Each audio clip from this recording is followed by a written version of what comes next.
सुनिए, जीएसटी जैसा देख रहे हैं, अच्छा किन्हीं के पास ऐसा है, आपका ईमेल आईडी आपने बोला था ना, ईमेल आईडी आपकी बेकार है, पता नहीं कौन कर रहा है। तो स्पेलिंग मतलब मेरे से गलती हुई, आपसे गलती हुई? अच्छा, आपसे गलती हुई, तो ठीक है। यहाँ आ जाओ, फिर ये मैं फिर जोड़ देता हूँ आज। जीएसटी स्टार्ट देख लो, इनका भी बाउंस कर रहा है, पता नहीं कैसे है। आ गया था, वो मैंने अलग से भेजा था, ये तो बाउंस कर गया था। अब आज मैं सबको जोड़ता हूँ, 1 मिनट। रिप्लाई टू ऑल, फिर से देख लीजिए, बताना फिर से क्या है। हाँ, अनुराग, अनुराग ये वाली, अच्छा ठीक है। और कोई है आपका क्या बताना जरा, ऐड है कौन सा है? gmail.com, शालू सिंह 0058, ठीक है, ऐड है ना। और किसी का तो ऐसा नहीं है जो मतलब नहीं गया या नहीं पहुंचा, ऐसा सबके पास चला गया? ठीक है जी, तो आज मैं फिर भेज रहा हूँ उसको, वो निकल जाएगा। आप जब हम भेज रहे हैं ना उसको, तो आपको पुराने में निकल जाएंगे, ये सब ले लेना जैसे आप। हाँ हाँ, तो दो ही है ना, तो परसों से स्टार्ट हुआ, मंडे से। कल छुट्टी पे हूँ मैं, जैसे बताया मैंने। आपकी अदर क्लास चलती रहेगी, टेली वाली जो चलता है चलता रहेगा, लेकिन मेरी क्लासेस में कल छुट्टी है। कल सिर्फ ओनली वन। हाँ, शाम को नहीं, सिर्फ मॉर्निंग, मॉर्निंग सिर्फ मॉर्निंग वाले। ठीक है, शुरू करते हैं। आइए, जीएसटी कर रहे थे, जीएसटी में बता देते हैं कि हमने क्या सीखना है और क्या सीख रहे थे। सिंपल एक छोटा सा टॉपिक सीख रहे हैं कि टैक्सेस क्या होता है, मैंने सीखा डायरेक्ट, इनडायरेक्ट, और जीएसटी एक इनडायरेक्ट टैक्स है जैसा देखा। क्योंकि इसमें जिस कंपनी में आप काम करेंगे, उस कंपनी वाला अब यही करेगा, जब गुड्स बेचेगा, सप्लाई करेगा, तो जीएसटी कलेक्शन करेगा, जीएसटी लगाएगा बिल के ऊपर, और उस जीएसटी को किसको देना है? सरकार को देना है। यही सिस्टम चलता रहता है, इसलिए कि इनडायरेक्ट टैक्सेस।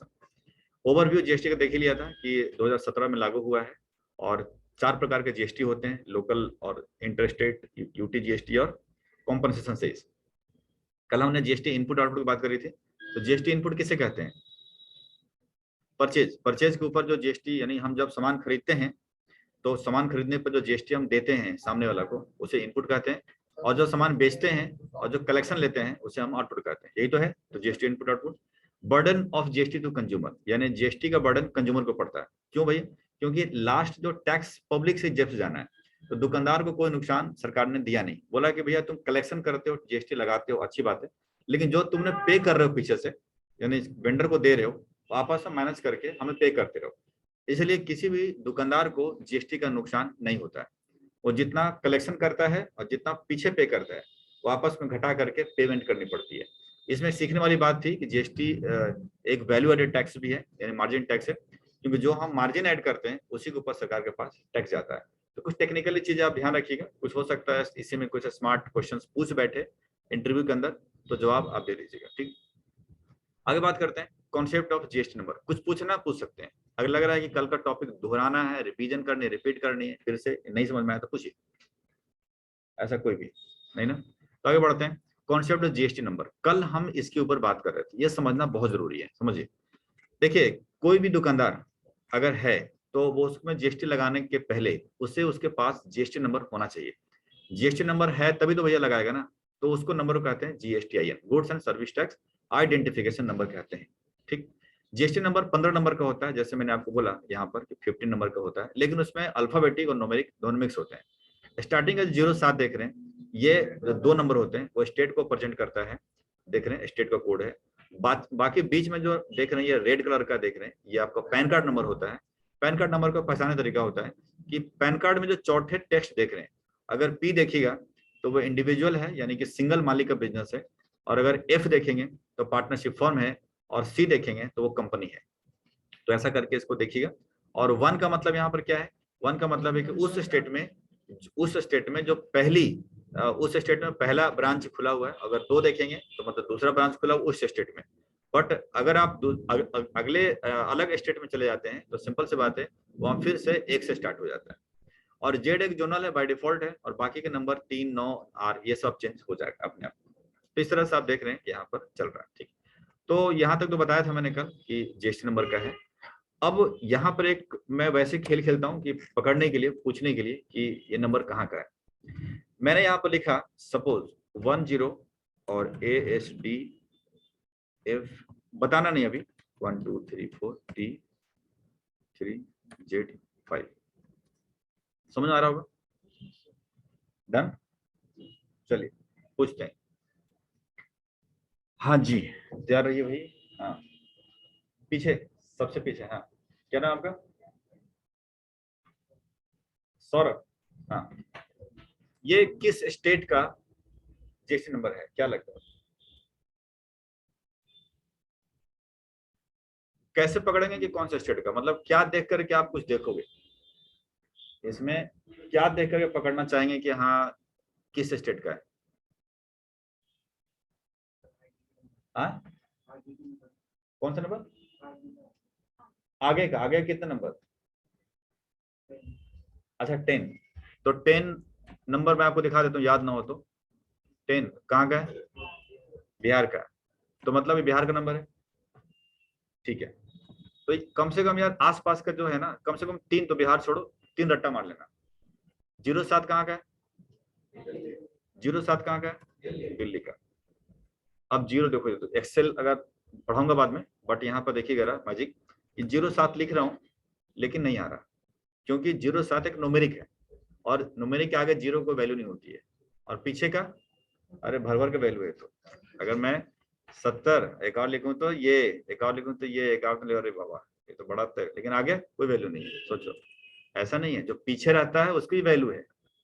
हाँ, तो यहाँ का कहते ना कि पीछे बेकार है, ऐसा कुछ नहीं है, पीछे का ज्यादा वैल्यू।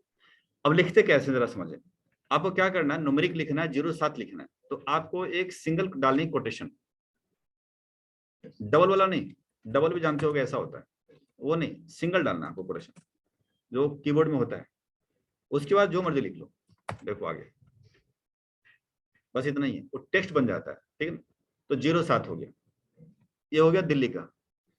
और अगर हरियाणा का बोले तो 06, और अगर यूपी का बोले तो 09, तो मतलब याद है आपको, ठीक है। एक झटके में आवाज आ रहा है, मतलब सही चल रहा है, ठीक है। वो बिहार दूर है, मतलब आसपास के देखें, दिल्ली एनसीआर, क्योंकि मैक्सिमम पार्टियां या जॉब कहाँ पकड़ोगे, या तो हरियाणा में जॉब लगेगी इधर, या तो दिल्ली में लगेगी, या अपना पड़ोसी यूपी में लगेगा। इसके दिल्ली के सटे तो और कोई है नहीं, है क्या कोई? नहीं ना, बिहार कहाँ जाओगे यार, मत जाओ, ठीक है। तो यहाँ है, तो जनरली यही 3 जगह पे नौकरी लगेगी, तो इसके हिसाब से कम इतना याद रखिएगा। चलिए समझ में आ गया, यानी स्टार्टिंग का 10 नंबर समझ में आ गया। चलिए पूजा यहाँ पर बैठे हैं। हाँ, आपको बताना है कि ये जो जीएसटी नंबर लिखा है मैंने, ये किस तरीके का फर्म का है। फर्म बोले तो समझ में आ रहा होगा, मैं इनके बात में कर रहा हूँ। ये जो P for proprietorship firm, F for partnership firm, C for company, क्या लगता है इसको देख करके कि किस प्रकार के फर्म का यह है जीएसटी नंबर? मैं यहां दिखाऊं, या एक काम करते हैं, अगर आपको आगे पीछे से कंफ्यूजन हो रहा है तो मैं यहीं पे चिपका देता हूं उसको। अब बताइए जरा, इन 3 में से किस प्रकार का फर्म को डिनोट कर रहा है ये जीएसटी नंबर? नहीं, मैंने क्या बताया था कि चलो आप बाद में बात करते हैं। माला, पार्टनरशिप फर्म कैसे पकड़ लिया आपने? एफ है, क्योंकि ये जो देख रहे हैं 10 नंबर तो क्लियर हो गया, वो तो भाई ठीक है। अब यहाँ देख रहे हैं ए है, ए से डी है, ये तो ठीक है। चौथे पे एफ है, और एफ मतलब पार्टनरशिप फर्म। चौथे पर पी हो जाता तो प्रोवाइडरशिप फर्म, चौथे पे अगर सी होता तो कंपनी हो जाती। तो मतलब ये पार्टनरशिप फर्म की है, ठीक है। डन, ठीक है। हाँ जी, उधर सबसे लास्ट, हाँ क्या नाम आपका? नील गोयल। हाँ ठीक है, आपको बताना है कि ये तो समझ में आ गया कि ये बिहार का है, 10 बिहार का है, ठीक है। और पार्टनरशिप फॉर्म है, ये भी पकड़ लिया हमने। तो बिहार में इसकी कितनी ब्रांचेज है, इसको देख के क्या लगता है? 3, कहाँ से पकड़ लिया आपने? लास्ट का थर्ड, यानी आप देख सकते हैं यहाँ पे, यानी पैन कार्ड जहां नंबर खत्म होता है वहां पर 3 है, मतलब इस स्टेट में आपकी ये तीसरी ब्रांचेज है, इसलिए 3 लिखा होगा, ठीक। तो चलिए, एक ऐसी खेलना था जो हमने खेल लिया, ज्यादा इसमें नहीं खेलेंगे हम, काम खत्म। तो इस तरह से ध्यान रखिएगा कि जीएसटी नंबर को देख करके हम पकड़ लेते हैं, हम लोग पकड़ लेते हैं कि कंपनी का है, या पार्टनरशिप फर्म का है, या कहाँ का, या कितनी ब्रांचेस खुली हुई। चलिए तो बात हो गई। अब हम बात करते हैं जागो ग्राहक जागो, मतलब क्या। सुनिए, देखिए कभी कभी ऐसा हो सकता है कि आम पब्लिक को बेवकूफ बनाने बैठे हैं बाजार में। वो क्या करते हैं कि जीएसटी ले लेते हैं, कहते हैं कि तुम्हें जीएसटी भी देना पड़ेगा इसके ऊपर। हम क्या, हाँ देना पड़ेगा क्योंकि सामान खरीद रहे हैं। और पता चलता है वो जीएसटी नंबर उनका फेक है, मतलब छपा तो रखे हैं उसके ऊपर, बिल के ऊपर, और जीएसटी नंबर फेक है। अब भैया हम तो बिल ले लेते हैं, हम संभाल के ले लेते हैं, बिल ले लिया, ऐसे ऐसे 5 बार मोड़ा, पॉकेट में रखा, अलमारी में रख दिया, हमने तो बिल लिया है। पता चलो बिल फेक है, फर्जी है। क्यों? जीएसटी नंबर फर्जी है। हमसे जीएसटी कलेक्शन कर रहा है, हमारे ऐसे कितने बेवकूफ आ गए, जीएसटी दे रहे हैं उनको, दे रहे हैं और सरकार को जमा ही नहीं करेगा। क्यों जमा नहीं करेगा? भाई उसके पास फेक जीएसटी नंबर। तो अभी एक तरह का फायदा हो रहा है उसको। तो ऐसे जालसाजों को पकड़िए, मारिए पकड़ करके, ठीक है, कि भैया जल तुरंत। कैसे चेक करेंगे दिखाते हैं जरा आपको। इसके लिए चेक करने के लिए आप जाइए साइट पे। ये आमतौर पे पब्लिक को चूना ज्यादा लगाते हैं ये, क्योंकि उनको पता है कि पब्लिक क्या कर लेगी। मतलब उसको कैसे पता है कि ये फेक है क्या है? बिजनेस वालों को पता चल जाता है, क्योंकि उनको ना आउटपुट इनपुट माइनस करना होता है। तो गवर्नमेंट की तरफ से आ जाती है नोटिस कि तुम्हारा फेक है। वो आम पब्लिक, हम सामान खरीदते हैं, अब कीबोर्ड लेने जाते हो नेहरू प्रेस, तो आपको क्या मतलब है आलतू फालतू से? कीबोर्ड लिया, बिल लिया, काम खत्म। कीबोर्ड नहीं काम करेगा तो चढ़ोगे ना, वो तो काम करेगा। काम कर तो लेकिन भैया उसको भी तो सुधारना है। कैसा करेंगे? इसके लिए ना जीएसटी का साइट बनी हुई है, gst.gov.in। ध्यान रखिए, gst.gov.in। ठीक, ये वेबसाइट है। मैं वेबसाइट का नाम भी अगर याद ना हो तो मैं यहाँ पर लिख देता हूँ आपको। चलिए मैं यहाँ लिख देता हूँ, यहीं पर लिख देते हैं www.gst.gov.in। ध्यान रखना जीएसटी का साइट भी याद ना रहे, बड़ा तकलीफ हो जाएगा, याद रख लीजिएगा। gst.gov.in मैंने डाल दिया। अब डालने के बाद आप यहाँ देखिए एक लिंक आ रहा होगा, सर्च टैक्स पेयर, यानी सर्च टैक्स पेयर पे क्लिक करिए। जैसे आप क्लिक करेंगे यहाँ पर आएगा सर्च बाय GSTIN, 3 नंबर के थ्रू। यूआईएन क्या है हमारी बोली? Search by GSTIN, GST number के थ्रू। मतलब आपको कहाँ जाना है? साइट सर्च टैक्स पेयर और search by GST number TIN। जब से क्लिक करेंगे यहाँ पर तो देखिएगा यहाँ पर पूछेगा कि जीएसटी नंबर डालो, GSTIN डालो यहाँ पर। तो सिंपल बात है कि आपने जब बिल लिया है तो आपके पास तो दुकानदार का होगा ना जीएसटी नंबर, तो डाल लीजिए। एग्जाम्पल के तौर पे जो अभी क्वेश्चन पूछा था, मैं यही डाल के देख लेते हैं, ये वाला। ठीक है, फॉर्मेट तो ठीक ही नजर आ रहा है, मैं डाल देता हूँ। क्या जवाब देता है जरा देखते हैं। मैंने डाल दिया, बिल्कुल फॉर्मेट तो ठीक है, लेकिन आपको पता है फेक है। अब ये क्या लिखा है? 599087 कैप्चर है, सर्च किया, करा भैया जीएसटी नंबर एंटर्ड इनवैलिड है, गलत है। करा वैलिड डाल। अब डालूं क्या? गलत है तो गलत रहेगा। तो सही जीएसटी नंबर डाल के देखते हैं। तो देख चलिए मैं अपने फॉर्म में डालता हूँ 07AYGPS6698Q103। ये अपनी फर्म के, मेरी फर्म का। मैं इसको डालता हूँ 185526। ठीक, मैंने डाल दिया, देखिएगा जरा। अच्छा कैपिटल में डाल देते हैं, अच्छा रहेगा। 07, दिल्ली का कोड है AYGPS6698Q, ये पैन कार्ड हो गया। 1 पहली ब्रांच, Z एंड 3, ये कुछ हो सकता है। और हमने डाल दिया कैप्चा। अब हम करेंगे सर्च। अब देखो क्या होगा, यहाँ पर कोई मैसेज नहीं दिया, सीधा पूरा चिट्ठा दे दिया कि अच्छा ये इस प्रोप्राइटर का ये नाम है, इसी का नाम चल रहा है, फर्म का नाम है रॉयल एशियन एंटरप्राइजेस। ये 1 जुलाई 17 से ही इफेक्टेड है, मतलब उसी टाइम का ये जीएसटी नंबर लिया गया है जब ये लागू हुई थी। मेरा पहले बैट नंबर था, उसमें कन्वर्ट किया मैंने।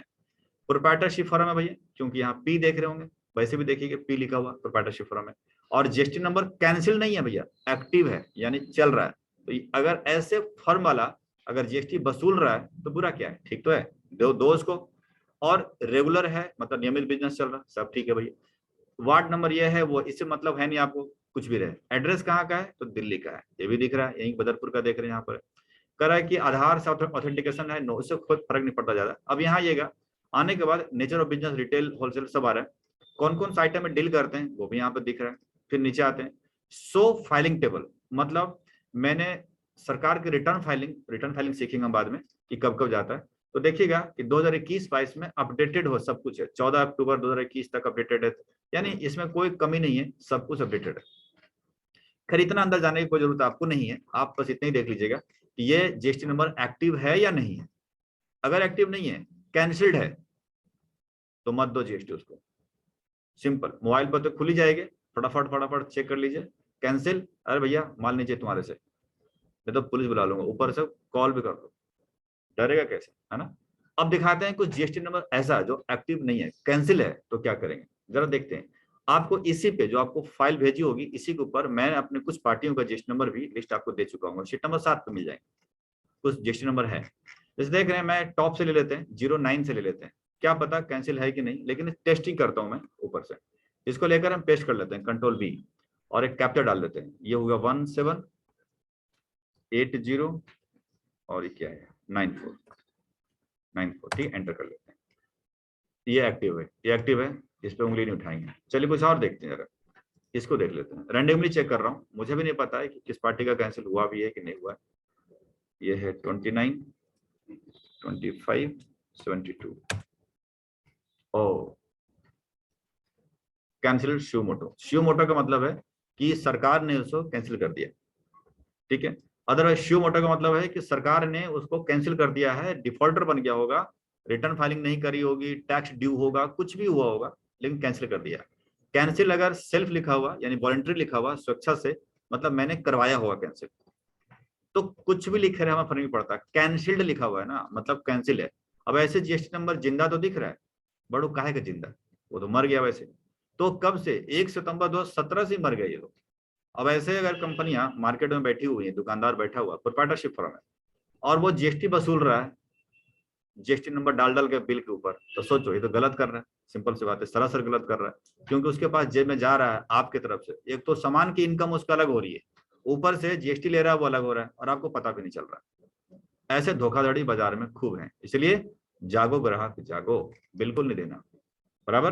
तो जीएसटी नंबर किसी का भी चेक इस तरह से कर सकते हैं, gst.gov.in, सरकार टैक्स पे, ये सर्च टैक्स पेयर, सर्च पे जीएसटी नंबर, बराबर, और यहाँ से चेक कर लीजिएगा। ऐसे हो सकता है कि और का कैंसिल हो, कितना चेक कराऊं, बट ठीक है, आप मैंने चेक करा दिया, डन।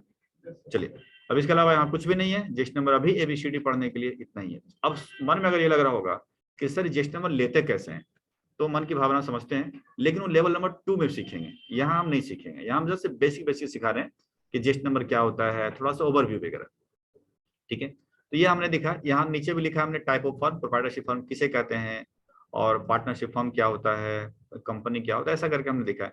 फिर यहाँ पर हमने ए एंड बी करके दिखा है कि डीड चाहिए। अब इसको मत देखिएगा, छोड़ दीजिए, मैं इसको ग्रे कलर हटाता भी नहीं हूँ, ग्रे कलर कर देता हूँ, मतलब आपको नहीं पढ़ना है, बस समझिए। क्या होता है ना, कोई क्वेश्चन पूछा होगा कैंडिडेट ने, मैंने इसमें आगे लिख दिया, आप कुछ पूछते तो और जोड़ देते, तो अभी फिलहाल मत करिए, ये सब एक्स्ट्रा हम पढ़ाएंगे बाद में। जो ग्रे कलर नहीं है, बाकी ऊपर की जो चीजें हैं वो आपको पढ़ना है। तो ऊपर में क्या था, 15 नंबर का होता है जीएसटी नंबर, याद रखना है। 07 या 09 जो भी है आप याद रखिएगा। बीच में जो पैन कार्ड नंबर वो याद रखिएगा, पैन कार्ड से पहचानते कैसे वो याद रखिएगा, 1 का मतलब क्या है वो याद रखिएगा, बस दैट्स काफी है। चेक कैसे करते हैं, तो भैया इस साइट पे जाकर के हम चेक करते हैं। अब ध्यान रखना है कि इस साइट पे जाकर के हम कहाँ से चेक करते हैं, है ना। चलिए, तो सफिशिएंट है, कोई क्वेश्चन है आप मेरा, आगे बढ़ते हैं। अब हम लेके चल रहे हैं सीट नंबर 1, जो हमने कॉन्सेप्ट ऑफ जीएसटी नंबर के बारे में बता दिया। यहाँ पर हमने लिखा है कि कंडीशन क्या है नंबर लेने के लिए, फिलहाल हम नहीं बता रहे हैं, क्योंकि लेवल नंबर 2 में हम इसको स्विच ओवर कर चुके हैं, शिफ्ट कर दिया मैंने वहां पे, इसलिए यहाँ पर हमने नहीं डाला, इसको हटा देते हैं फिलहाल। अब हम लेके चलते हैं एक बहुत इंपॉर्टेंट टॉपिक जिसका नाम है HSN code and SSC code, इसको लेके चलते हैं। ये आपको पढ़ना नहीं है, इसको छोड़ दीजिए, लेवल 2 लिख भी चुका हूँ मैं, सीट नंबर 5। आइए,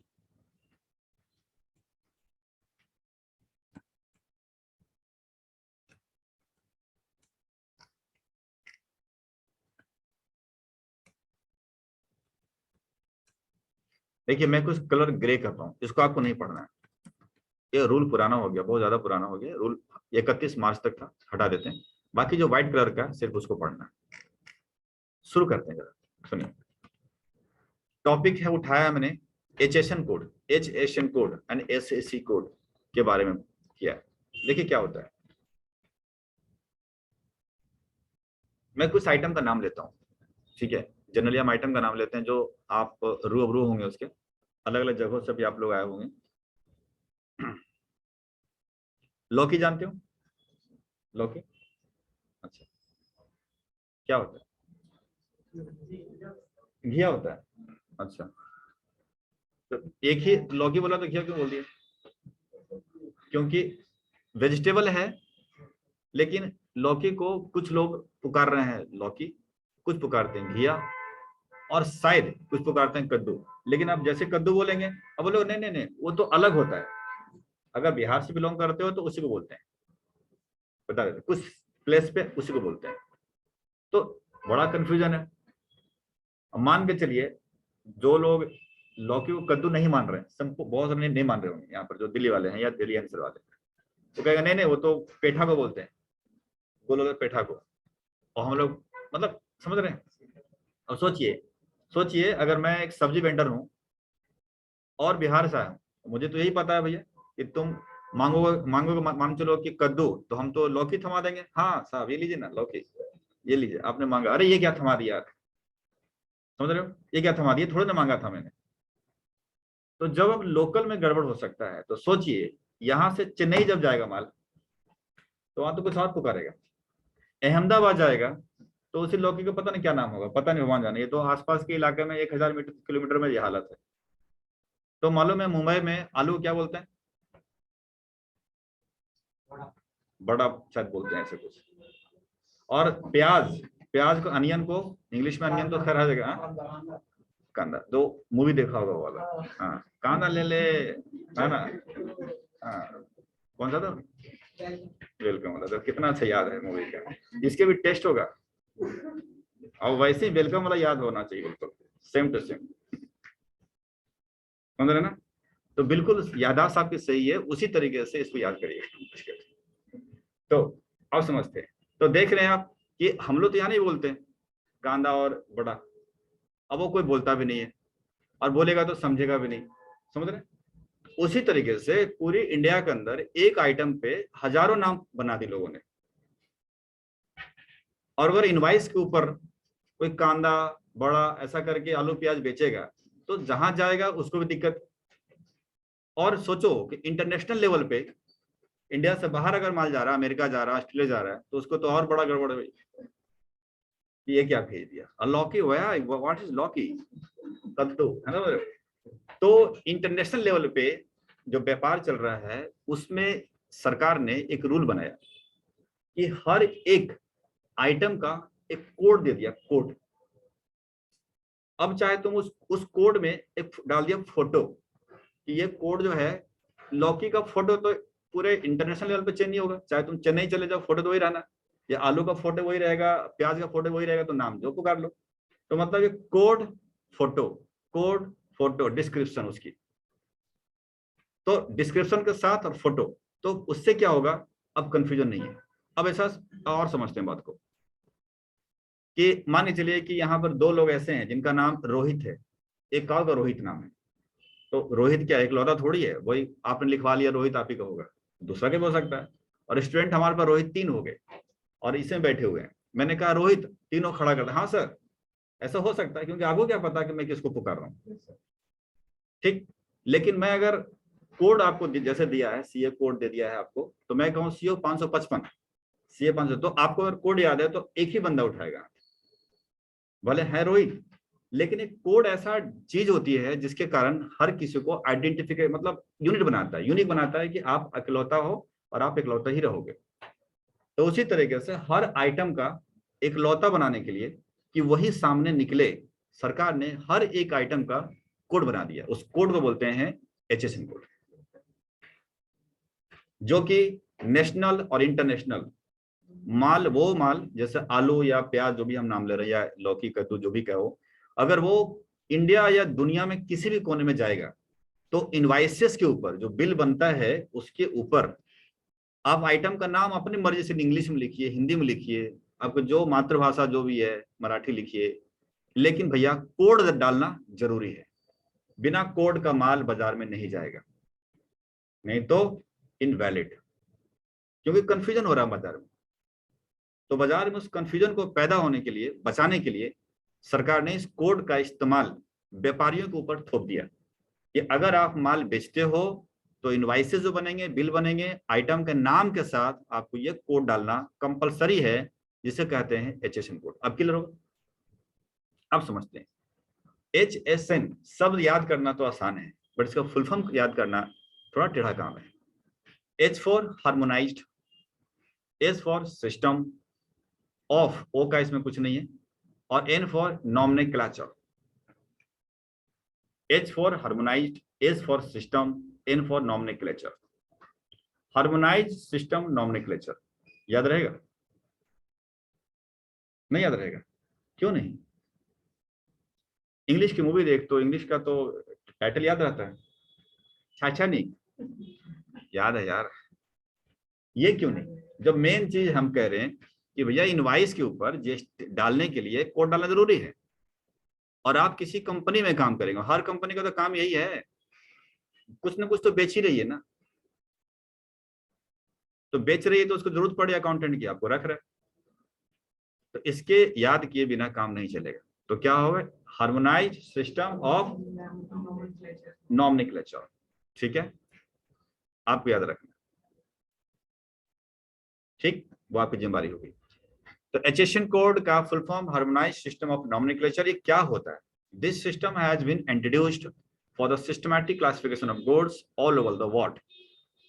दुनिया में उस प्रोडक्ट के ऊपर यूनिक बनाने के लिए एक कोड दिया गया, ताकि लोग उसको उस कोड से समझे और वो फटाफट गूगल पे सर्च करे कि ये कोड का फोटो कौन सा आ रहा है।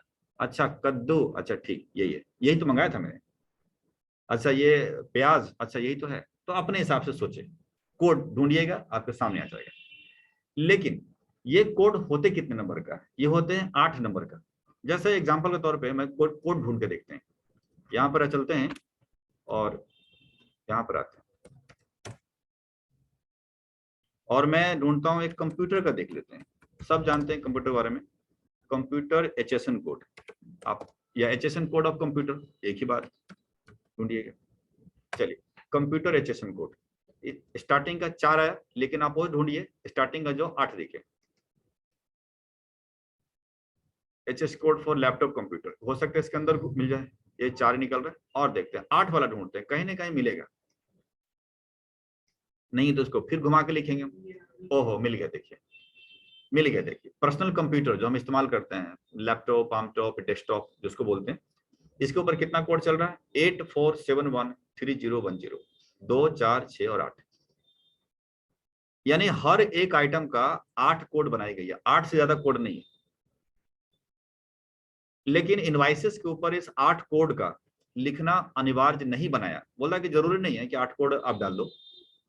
तो कितना कोड इस्तेमाल किया जाए, तो इसको जरा देखते हैं। 4 कैसे पता? अभी तो बोला नहीं हमने। अच्छा सबसे पहले 4 है, मतलब गूगल जो दे दो, पेट में दर्द है लिख दिया, पेट में दर्द है गूगल दवाई दे, पता पैर का दे दिया, अरे यही तो दिया है, खा लेते हैं, मर जाओगे। गूगल एक खतरनाक चीज है, बता देते हैं। गूगल ऊपर भरोसा बिल्कुल मत करिए। टैली का जो आप देखिएगा, टैली अभी क्या चला रहे हैं? ईआरपी 9 ना, मतलब ईआरपी है, ये प्राइम है ना। टैली 11 आया है क्या मार्केट में? टैली 11, क्या बात करते हो, आया तो है। टैली 11.2 फुल वर्जन डाउनलोड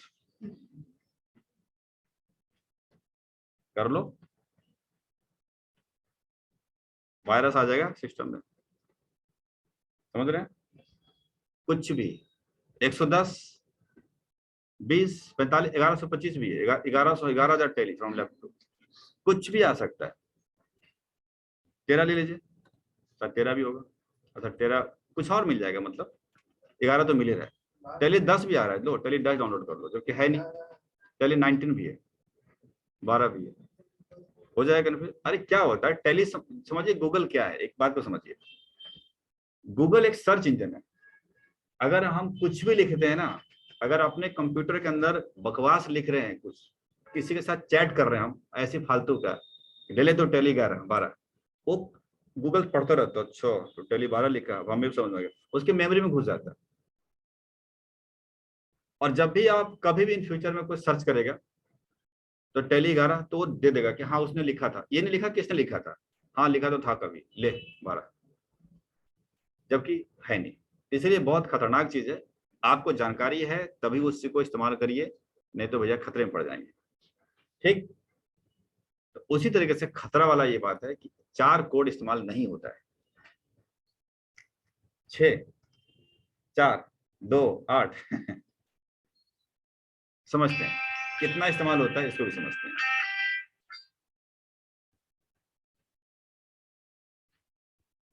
ठीक है, जरा समझते हैं। देखिए कोड इस्तेमाल करने के लिए रूल चलते हैं। देखिए रूल जो है HSN कोड इस्तेमाल करने के लिए सरकार ने 31 मार्च 2021 जो अभी 6-8 महीने पहले गुजर गया, उस वक्त का रूल कुछ और बनाया था। उसको छोड़िए, ये तो लगभग खत्म होने वाला, साल भी खत्म हो जाएगा आप लोग जाते जाते। तो हम एक नया रूल पढ़ेंगे जो कि रूल है 1/4/2021 से। हेलो, हाँ जी। देखिए rules to use HSN code on invoices जो 1/4/2021 से बदलाव हुई। ये जीएसटी में बदलाव होते रहते हैं, 3 महीने में, 4 महीने में, 6 महीने में, 1 साल में। तो इसका मतलब है जो रूल आज पढ़ लिया जरूरी नहीं है कि 1 महीने बाद वही रहेगा, या 2 महीने बाद वही रहेगा, या 1 साल बाद वही रहेगा। देखिए जब तक हमारे पास यहाँ पर है तब तक मैं आपको अपडेट कर दूंगा, लेकिन जब चले जाएंगे तो ये नहीं कि अच्छा एक्सेल वाला उठा लेते हैं, यही है, रट्टा मार के चले गए, पता चला कुछ और है। तो ध्यान रखिएगा, आपको अलर्ट रहना है कि क्या रूल मार्केट में चेंज हो रहा है। अगर या तो आप हमें कॉल कर सकते हैं या कॉन्टैक्ट में रहेंगे तो हम बता देंगे, अदरवाइज आप गूगल से सर्च कर सकते हैं। पर गूगल खतरनाक है, ध्यान रखिएगा, गूगल पे कुछ भी सर्च करते हैं तो उसका टाइमिंग याद रखिएगा कि किस तारीख में अपडेटेड है। क्या होता है बताते हैं, गूगल पे मान के चलिए एग्जाम्पल के तौर पर कुछ भी सर्च कर रहे हैं, जैसे हमने इसको सर्च किया, तो देखिएगा इसके ऊपर जैसे कोई आर्टिकल ले लिया मैंने, जैसे ये वाला आर्टिकल ले लिया, ठीक है। तो आर्टिकल जैसे आप क्लिक करोगे, अंदर जाओगे, मान लिया आ गया, तो ये कभी न कभी तो लिखा गया ना किसी किसी टाइम पे, तो इसका वक्त आपको पक्का देख लेना कि क्या टाइम है। अगर आपको समय नहीं दिख रहा है इसके अंदर कि क्या समय है क्या नहीं, तो आप इसको समझिए मत लीजिए, क्योंकि ये पता नहीं कब लिखा गया, इसमें नहीं आ रहा। तो मान लीजिए कोई एग्जांपल लेता हूँ कि जीएसटी नोट्स, आपको नोट्स पढ़ना है जीएसटी का नोट्स, तो आपने जीएसटी नोट